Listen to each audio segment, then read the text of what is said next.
This one might shake up the entire college football universe.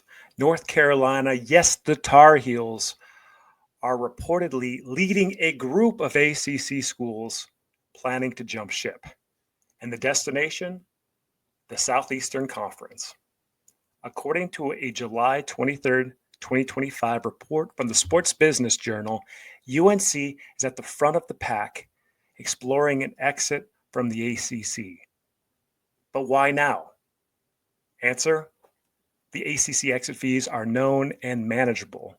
By 2027, the ACC exit fees will drop to $147 million. A big number, but manageable. With Bill Belichick leading the football team, season tickets in football already sold out, UNC is building football momentum and the SEC is watching. And there's one other big drive. UNC needs to jump out by 2028 by my own analysis, in which we'll review later on in this video. Let's break it all down.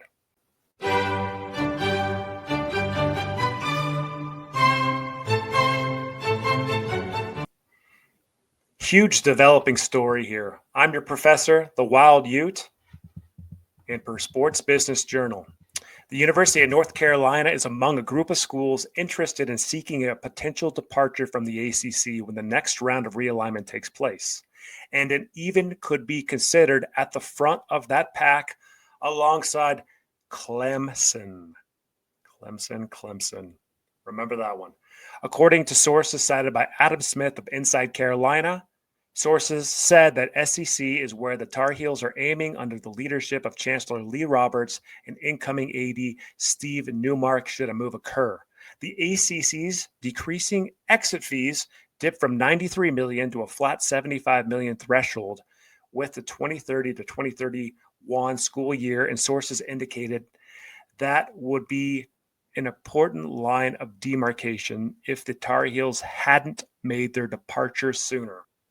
Smith wrote, the settlement to the lawsuit filed by Clemson and Florida State against the ACC provides substantial victory to member schools for exploring possible pathways towards leaving the conference and relocating to greener financial pastures. Sources indicated that Roberts, who previously spent 30 years in finance, got involved quietly behind the scenes and performed a key role in helping finalize the ACC's agreement with Clemson and Florida State. Oh my goodness. Lee Roberts, instrumental in the settlement with Clemson and Florida State.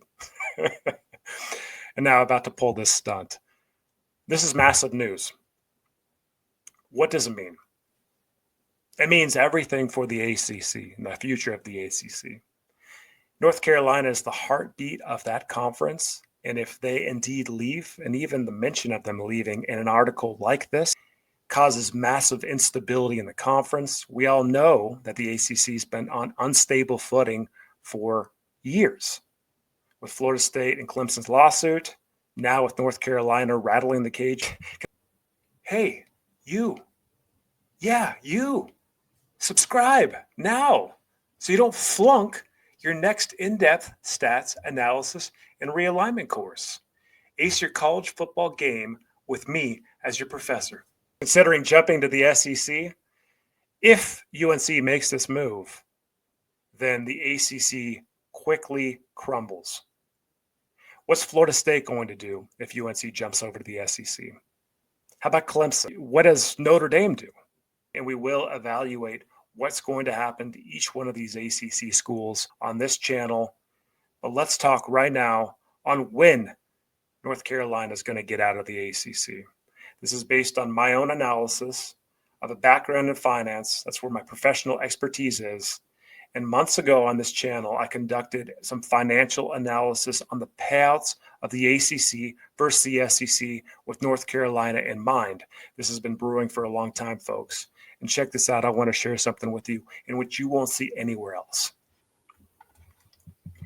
Here are the estimated baseline payouts for North Carolina based on the new performance initiatives put in place by the ACC. You can see the payouts range. This is for ESPN money, for ACC payout money, and college football playoff money. Payouts over the next essentially decade range from $47 million to $54 million and media rights distributions. The SEC, the estimated baseline payouts would range from $81 million to $111 million during that same time frame from ESPN and college football playoff money. When you conduct the time value of analysis, you can see that there's substantial benefit for UNC's losing millions and millions of dollars per year, as illustrated, staying in the ACC versus the SEC. And when you factor in that time value of money concept, it's actually more beneficial if the UNC Tar Heels leave today and jump over to the SEC. It's a swing factor of about $263 million. Even if you were to pay max ACC exit fees, which will be lower in coming years, the SEC upside is still greater, meaning that UNC needs to make the jump as soon as possible, and certainly before the 2028 football season. So here's the bottom line. If UNC bolts, the ACC takes a major hit that could be fatal. The Tar Heels are no longer simply a basketball school dabbling in football. They're a power program on the rise, and the SEC is the only home that matches that ambition. Now, I want to hear from you. Should UNC chase the SEC money and the new rivalries associated with it, or stick to nearly a century of ACC tradition? What do you think? Drop your take in the comments below. Don't forget to subscribe for more realignment action. Class is dismissed.